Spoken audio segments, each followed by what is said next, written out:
Programação do TLC da Rádio Difusora de Santa Cruz do Rio Pardo. Estamos aqui hoje, né, em Espírito Santo do Turvo, junto com o nosso querido padre Aguinaldo, né? A gente vai fazer um bate-papo com ele, né? Ver como está aqui o pessoal aqui em Espírito Santo e também que ele falar um pouquinho, né? Desde quantos anos faz já que ele está de sacerdote, e ele vai falando para nós. Padre Aguinaldo, para nós é um prazer muito grande estar aqui hoje, né? Para a gente conversar com o senhor sobre a tua vocação, quando surgiu isso, há quanto tempo já está na batalha aí como padre, né? Porque é uma luta todo dia, né? O pessoal fala, padre tem vida boa. Não é bem assim, né, padre Aguinaldo? Acredito que nunca foi, né? Acredito que a propaganda que fizeram, talvez no passado, e os meios midiáticos assim, fizeram propaganda errada sobre o que é a vida de um sacerdócio, né? Nosso bispo gosta sempre de dizer que aonde Cristo se tornou sacerdote? Na cruz, né?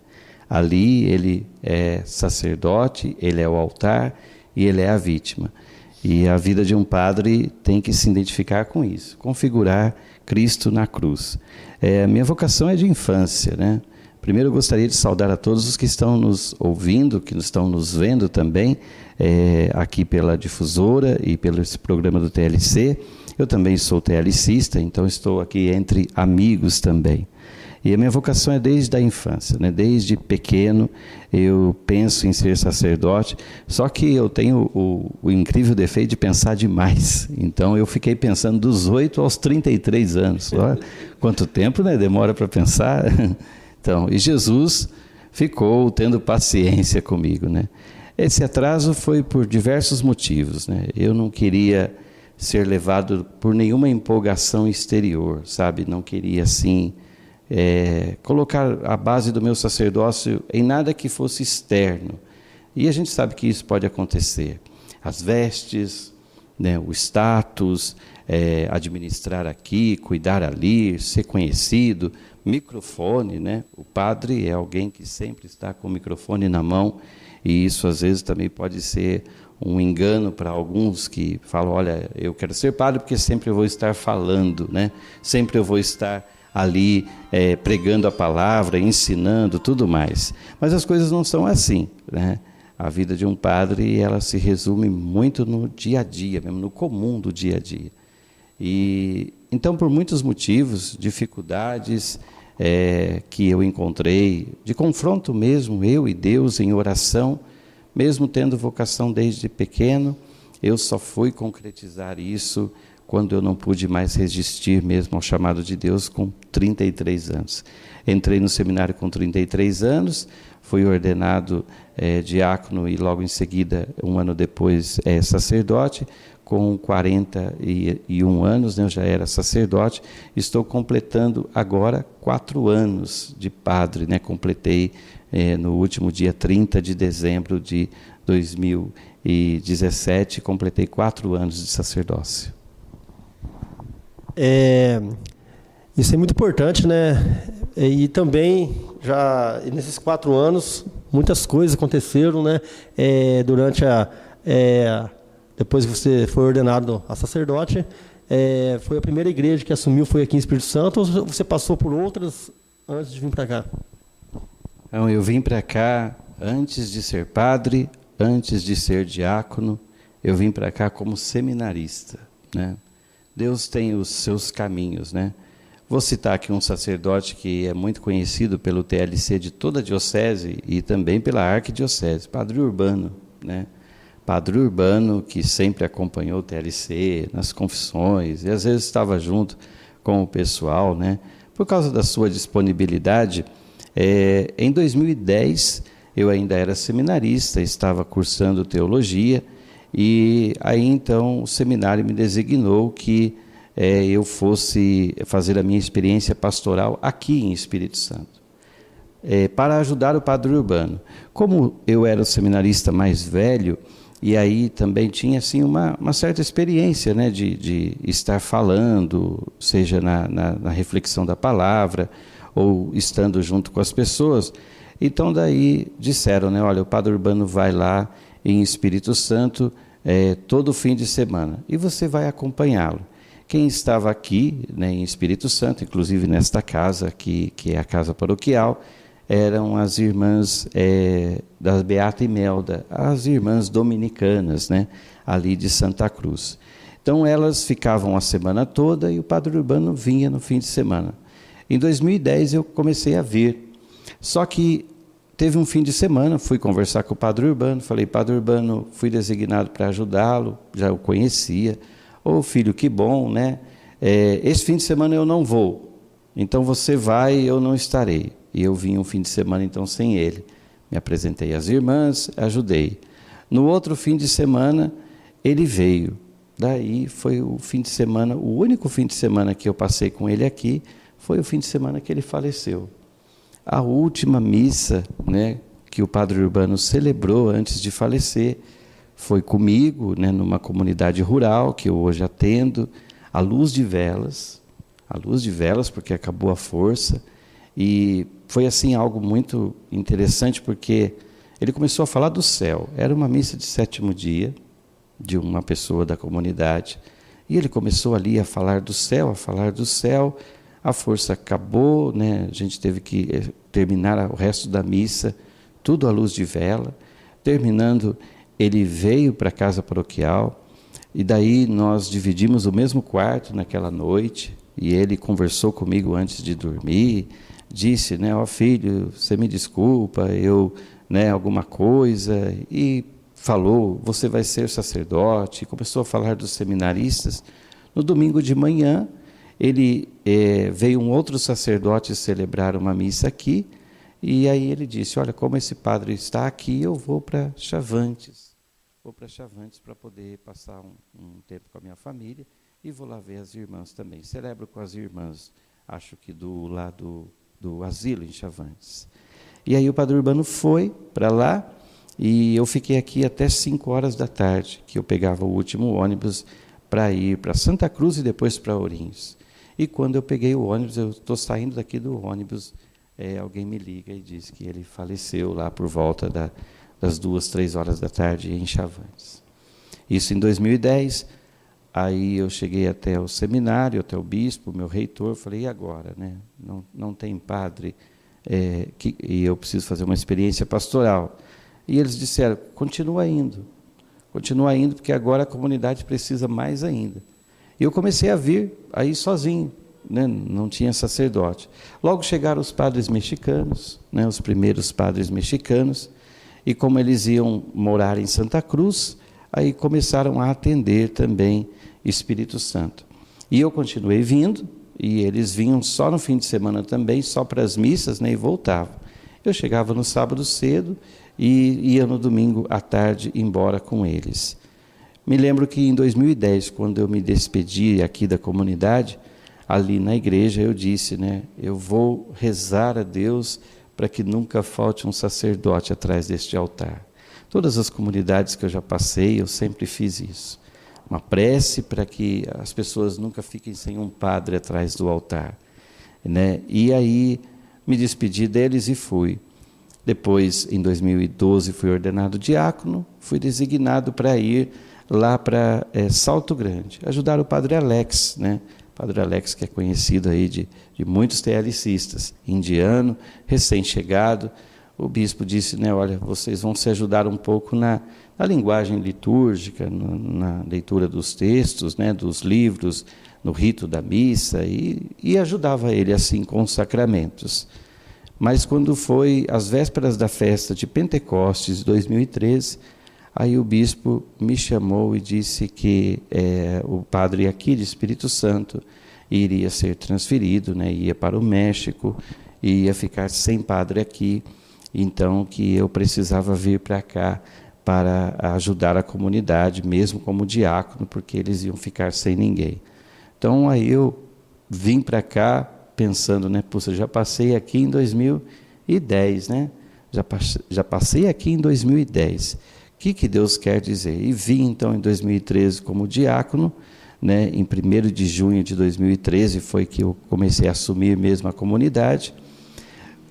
Até o final de 2013, o Padre Salvador me ajudou um pouco aqui, né? Ficou alguns meses comigo, E depois, no início de 2014, oficialmente, com a provisão do bispo, eu me tornei administrador da paróquia, né, até os dias de hoje, com a graça de Deus, né. O bispo, quando eu chego lá, né, ele fala, os outros também falam, chegou o padre que tem o Espírito Santo, né? E aí eu brinco, porque para mim é assim, é o Espírito Santo que quer me ter, né? É ele que assim falou, olha, deixa eu deixar você perto de mim, porque na minha vida, nessa confusão vocacional toda, né, esse atraso todo, essas coisas que não deram certo, eu pego tudo isso, Carlinhos, e eu olho e falo, rapaz, só o Espírito Santo mesmo, né? Eu fiz tudo para fugir de Deus, né? Dei muito trabalho, fiz Deus esperar demais, e mesmo assim, com o Espírito Santo, Ele encaixou e conduziu todas as coisas para que eu fosse padre, né, sacerdote, e numa paróquia dedicada ao Divino Espírito Santo. É muito bonito a gente ouvir isso, né? Com certeza o Espírito Santo agiu muito forte na sua vida e por isso que você está aqui em Espírito Santo do Turvo, né? Realizando esse trabalho aqui em Espírito Santo. E assim, padre, como está a participação, né, do pessoal aqui em Espírito Santo? O pessoal, a gente sabe que cidade mais pequena, como é uma paróquia só, mas o pessoal se reúne só aqui mesmo, né? Não tem outra, ou então, como você falou, no sítio, né? Que tem as capelas, onde vocês visitam também. E a comunidade? Tem a comunidade, né? A comunidade, a gente sabe que é uma comunidade boa, uma comunidade forte, que tem as pessoas que trabalham com amor para que isso seja, né, cada dia cresça mais. E através das pastorais também, né? E quantas pastorais você tem aqui na paróquia hoje? Então, eu digo que é uma das alegrias também que aconteceu comigo. Eu não vou dizer assim que antes de terminar a teologia, eu ficava pensando nessa ou naquela paróquia. Mas eu sabia de uma coisa, que eu não queria algo muito grande, sabe? Não queria algo muito grande. E nem é bom mandar um padre recém-ordenado para algo muito grande. Quando eu entrei no seminário, e antes de ir para lá, eu já tinha lido muitas coisas sobre São João Maria Vianney, que foi pároco de Ars, uma aldeia com 230 pessoas, famílias só. Um grupo muito, né, pequeno de pessoas. E ali o interessante é que ele faz vida com aquelas pessoas, né? Ele caminha com aquelas pessoas, ele fica conhecendo os seus nomes, as suas histórias. E eu, ao ler isso, pensava, é isso que eu queria também. E aí, Deus me deu a graça, né, de estar aqui, não desmerecendo nenhuma outra comunidade, né, mas Deus me deu a graça de estar aqui. E aí, então, essa cidade pequena, com um grupo menor de pessoas, dá para a gente, às vezes, assim, ter mais contato, né? E isso, para os primeiros anos de padre, é muito bom, a gente ter contato mesmo com as pessoas. Como você falou, né? Uma comunidade assim pequena, mas no entanto forte, no sentido de que Espírito Santo já teve um número bem maior de habitantes, agora diminuiu bastante, né? De uns anos para cá diminuiu bastante, por causa de muitas razões. E tem também a frequência de muitas pessoas que vêm morar aqui, né? Que vêm de fora morar em Espírito Santo, tipo assim, ficam meses por causa de trabalho e depois vão, né? Então aí apresenta-se, claro, algumas dificuldades, né? Apresenta alguns desafios. Mas é muito interessante assim a gente ver como que Deus age no meio de tudo isso, né? Como que Deus age no meio de tudo isso. O Espírito Santo sempre foi atendido por padres itinerantes.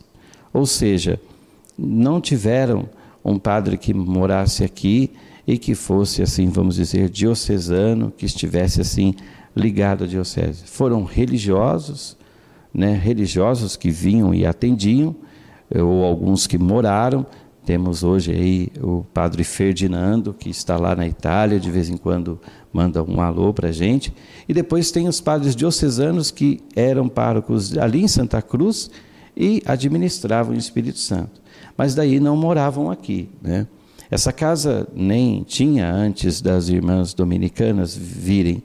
Então as primeiras que foram moradoras aqui mesmo para cuidar da comunidade foram as irmãs dominicanas.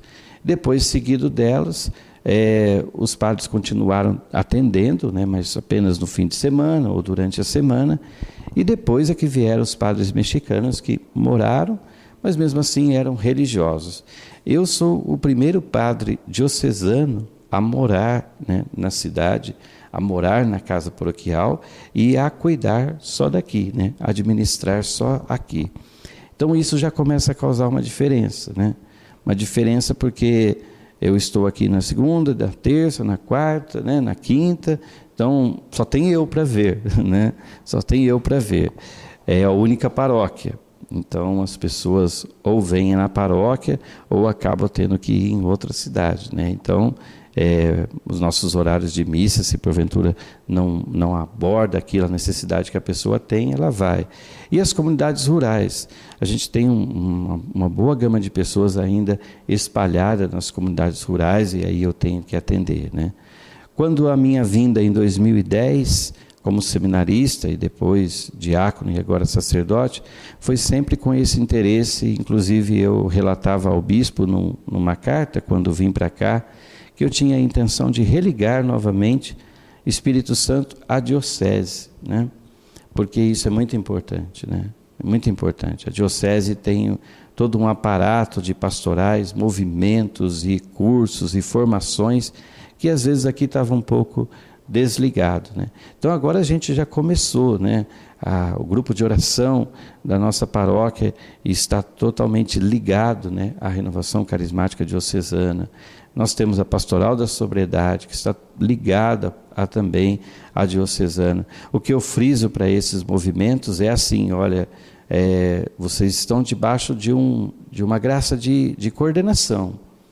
Então, não, assim como eu, se eu seguir aos conselhos, aos ensinamentos do bispo, eu vou estar dentro de uma graça de obediência, assim também os movimentos, né? Então, a Mãe Rainha também, eu falo com eles, né? Olha, vamos fazer certinho do jeito que são as propostas da diocese, ou da nacional, ou da regional, e assim todos os outros grupos que têm a pastoral do batismo, né? Seja os ministros da Eucaristia e tudo mais. As capelas também têm grupos assim. Nós estamos precisando, e com certeza esse ano a gente vai aí colocar isso em prática. Precisamos, aqui ficou muito carente de coisas para a família, né? Coisas para a família. Então tem coisas para jovem, coisas às vezes para crianças, com um grupinho que a gente tem para as crianças, seja a catequese, seja as Sementinhas de Cristo, que é um grupinho só para as crianças, né? Só que daí falta alguma coisa para a família inteira, né? Ou principalmente para o casal. Temos a alegria também de ter um núcleo da Pietà, atendendo, né, todas as segundas-feiras aqui as pessoas que passam por problemas emocionais, e assim diversas iniciativas. Temos os jovens do TLC. Sabe o que é bonito? Quando eu cheguei aqui como diácono, né, o primeiro fim de semana que eu fiquei aqui como diácono, o padre mexicano estava aqui ainda, padre Armando Lugo.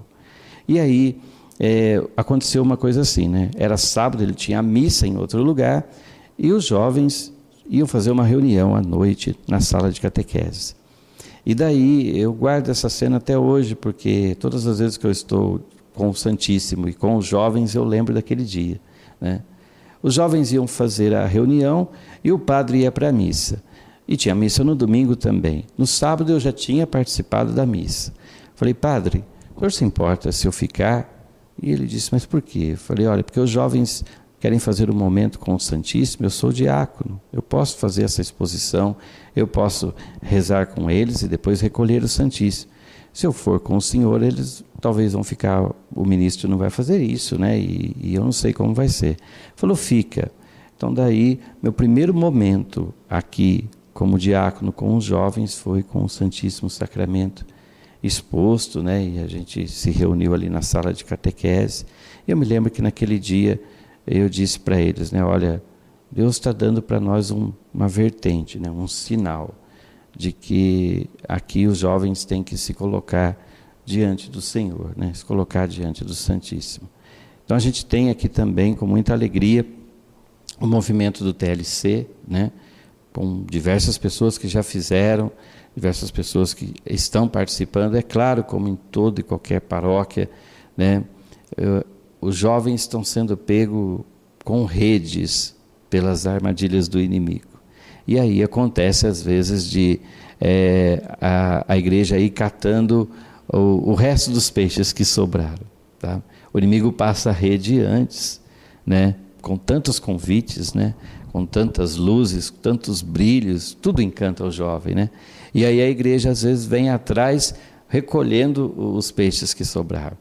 A gente precisa mudar isso, né? A igreja precisa recolher primeiro, né? Pescar antes, né?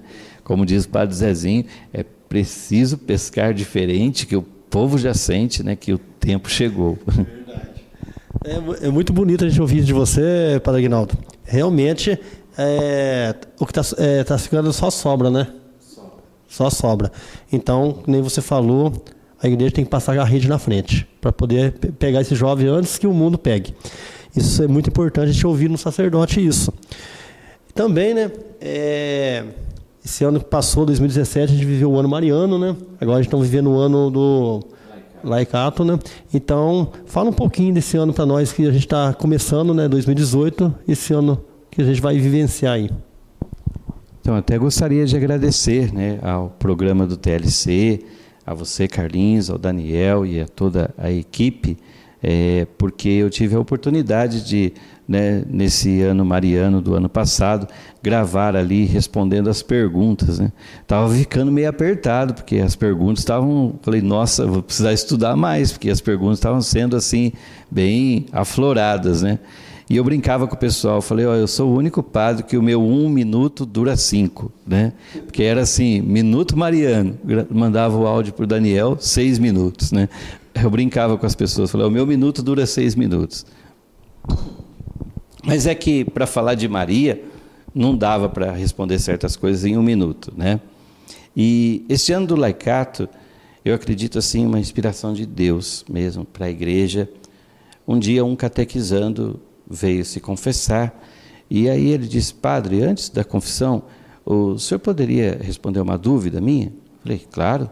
E aí ele abriu a Bíblia e tirou o folheto da missa de dentro, né? Tirou o folheto da missa, desdobrou o folheto, eu fiquei pensando, falei, o que será que ele vai perguntar? Falou, o que é quando o senhor reza aqui, por todo o clero e o povo de Deus, né? Todo o clero e o povo de Deus. O que é o clero, né? E aí, a partir da pergunta dele, eu comecei a perceber na igreja que tem muita gente que não sabe, rapaz. Não sabe qual que é essas duas realidades da igreja, o clero e os leigos, né? A palavra leigo, usada pela sociedade, ela é assim, degenerativa. Então, por exemplo, assim, um eletricista está fazendo um serviço, aí a gente pergunta para ele, como é que você faz isso aí? E ele explica e a gente fala, eu sou leigo no assunto, né? Esse negócio aí de eletricista, eu sou leigo no assunto. Dizer que é leigo no assunto é assim, eu não entendo, eu não sei de nada. E às vezes pode acontecer que na igreja o leigo seja tipo assim, aquele que não sabe. O leigo é aquele que não sabe de nada, e o clero é aquele que sabe tudo. As duas coisas estão erradas, né? O pessoal do clero não sabe tudo, apesar de termos estudados, mas nós não sabemos tudo. E o leigo, de forma nenhuma, é aquele que não sabe nada. Então, o que é o ano do laicato, né? É uma forma da igreja resgatar a identidade do cristão, né? O cristão é sal e luz. A maioria do povo de Deus são leigos, né? Desses tantos católicos que temos pelo mundo, a maioria deles são leigos, e depois uma pequena parte, né, que é o clero. O clero são aqueles que receberam uma ordenação, ou seja, um diácono transitório, um diácono permanente, um sacerdote, né, e um bispo. Esses fazem parte do clero, né? E aí todos os outros, daí tem os leigos consagrados, tem os leigos que fizeram um voto religioso, que são os monges, as freiras, os freis, né? Claro que tem freis também que fizeram o estudo e foram ordenados sacerdotes, né? O pessoal é chamado de frei ainda. Sim, ele é chamado de frei, mas ele foi ordenado padre também. E aí tem os freis que não receberam ordenação. O ano do laicato é para ser uma coisa bem prática. É isso que vocês estão fazendo, né? O que vocês estão fazendo, né? Vocês têm ordenação para fazer isso? Não. Vocês precisam ser padres para fazer isso? Não. Vocês precisam ser diáconos para fazer isso? Não. Vocês são leigos, comprometidos, né? Há uma coisa que a gente precisa destacar. Jesus era leigo, né? Jesus não tem ordenação sacerdotal, né? Ele não é da linhagem dos sacerdotes. É aí que entra a frase que eu comecei, né? Onde é que Jesus se identificou como sacerdote? Na cruz, dando a vida. Então o leigo é essa gama da igreja, essa parte belíssima da igreja. Aqui eu tenho feito nesse ano, chamando alguns leigos ali da Assembleia e fazendo um pequeno agradecimento diante da comunidade, dizendo o que essas pessoas fizeram na minha vida. Carlinhos, eu jamais seria padre sem os leigos, né? E nenhum padre é. Eu falo assim, os padres gravam CD, escrevem livros, e cantam música, e fazem aquilo, fazem show, mas quem é que dá o aval a tudo isso, que escuta, compra o livro, propaganda e publica as coisas deles de um lugar? São os leigos. Então, é a força da igreja, dos leigos que saem os novos sacerdotes, os novos diáconos. Não é o contrário, não é um clérigo que se torna leigo. É ao contrário, né? Um leigo que se torna clero. E nós, clérigos, não podemos esquecer isso, né? Não é porque eu uso uma roupa diferente, ou a roupa da liturgia, ou até a roupa talar, assim, a batina, ou o clésima, que eu posso entrar no meio do povo de Deus e dizer, olha, agora eu sou diferente de todo mundo. Santo Agostinho tinha uma frase muito, muito bela. Santo Agostinho queria viver o Evangelho, queria se colocar numa vida com os irmãos na vivência da verdade do Evangelho, da humildade. Mas as circunstâncias exigiram que ele também se tornasse presbítero.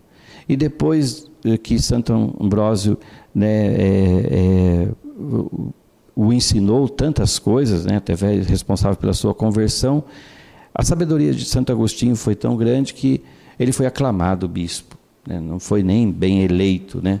O povo clamou, né, Agostinho, te queremos como bispo, e aí não teve como ele recusar. Agostinho não queria isso, mas tudo bem, aceitou a vontade de Deus, a vontade do povo, se tornou bispo. Mas ele tem uma frase assim: para vós eu sou bispo, convosco eu sou irmão, né?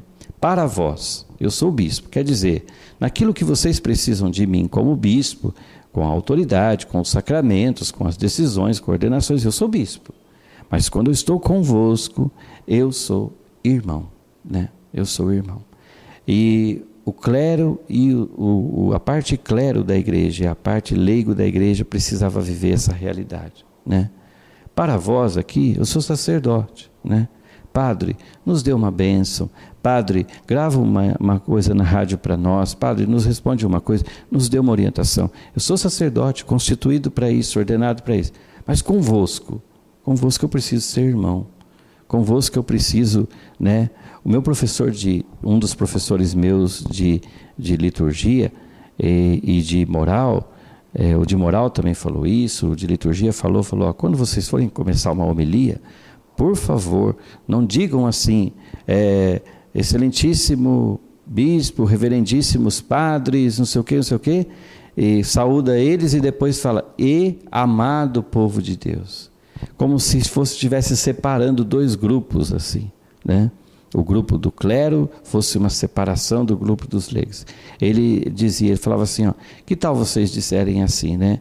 Amado povo de Deus, dentre eles destacando os que são clero e os que são leigo, né? Aos olhos de Deus nós somos uma família só, um povo só. E nesse ano, né, se vocês assim precisarem, eu também vou ali gravando alguma coisinha sobre o ano do laicato, porque é muito importante que você, que não é ordenado, você não é diácono, você que não é padre, você que não é bispo. O que eu sou na igreja? Olha, você é a dimensão mariana na igreja. Maria é a leiga mais comprometida que a gente pode encontrar, né? Ela não tem uma ordenação, ela não tem uma investidura, ela não é nem ministra extraordinária da Eucaristia, nem catequista, nem pregadora ali indicada pelo bispo ou pelo padre, ela não tem nada disso. O que Maria foi? Maria foi aquilo que aconteceu em Caná, a mulher do serviço. A mulher que está onde o seu filho e os apóstolos não poderiam chegar, mais próxima do povo. O leigo é esse. O leigo vive a vida do povo, né? O leigo está no meio do povo. Depois ele vem para a igreja e ele traz toda essa realidade, né? Padre, meu vizinho está acontecendo isso. Olha, o meu colega de trabalho está passando por aquilo. Meu tio que não vai na igreja tem essa dúvida. E aí então a única forma do clero, às vezes, saber certas realidades do mundo é através dos olhos do leigo. Então, queremos desejar a você que é leigo, que realmente essas palavras recaiam sobre vocês. Sejam sal da terra e luz do mundo. É dentre vocês, se tivermos um laicato bom, é dentre esses leigos que vai sair também bons sacerdotes, bons diáconos e bons bispos também. Muito importante a gente ouvir isso, né? Não só a gente que está aqui hoje conversando com o senhor, mas também as pessoas que vão poder estar assistindo, porque vão poder ver como, né, mesmo sendo um padre, um sacerdote, mas ele é leigo ali para estar ajudando nas tarefas que pode estar ajudando a igreja. Padre Aguinaldo, a gente agradece, né? A gente sabe que o senhor é santacruzense, né? Nasceu em Santa Cruz do Rio Pardo. É uma alegria para nós, né? Ali, vamos dizer assim, toda a minha história vocacional se encontra naquelas ruas, se encontra nas diversas pessoas que ali... Eu falo que de todas as primeiras missas que eu celebrei, né, quando fui ordenado padre, comecei a celebrar as primeiras missas. Mas daí, a primeira missa que eu celebrei foi aqui, sozinho, né? Fui ordenado no dia 30 de dezembro de 2013, no dia 31 de dezembro de 2013, à noite, estava celebrando aqui a missa já da virada do ano, né? Sozinho, sem ninguém para me ajudar. E não digo que não foi difícil, mas assim, chegar naquele momento, tremi. Mas só que depois eu fui celebrar em outras missas, as nossas primeiras missas. E aí foi em Santa Cruz. E aí eu sabia, falei, olha, se há um lugar em que eu sempre vou sentir dificuldade em celebrar, é Santa Cruz.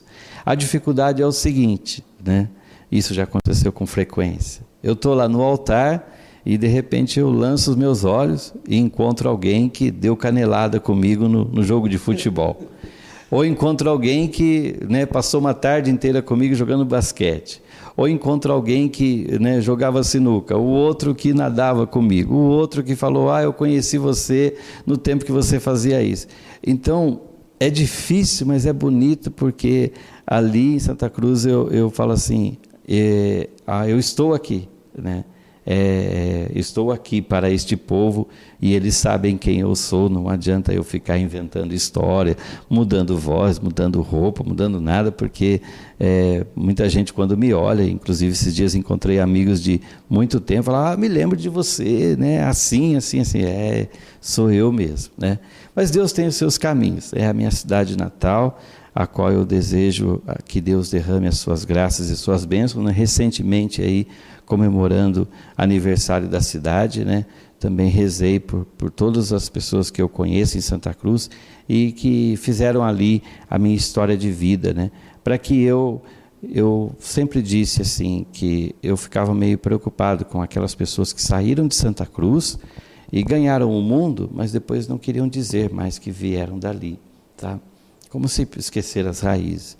E eu ficava pensando comigo, eu não sei até onde eu vou, eu não sei tudo o que vai acontecer comigo, mas eu nunca quero esquecer, né? Se alguém falar, quem é você? Santa Cruzense. Mas de que lugar? Do bairro da Estação, da Vila Hétero Cortella, Rua João Elias Severino, número 120. É dali. Se você quiser contar a minha história, você tem que contar a história dali, você tem que contar que eu morei nas Três Ilhas, que eu sujei o pé de barro e que eu nasci em Caporanga, né, num distrito hiper pequeno.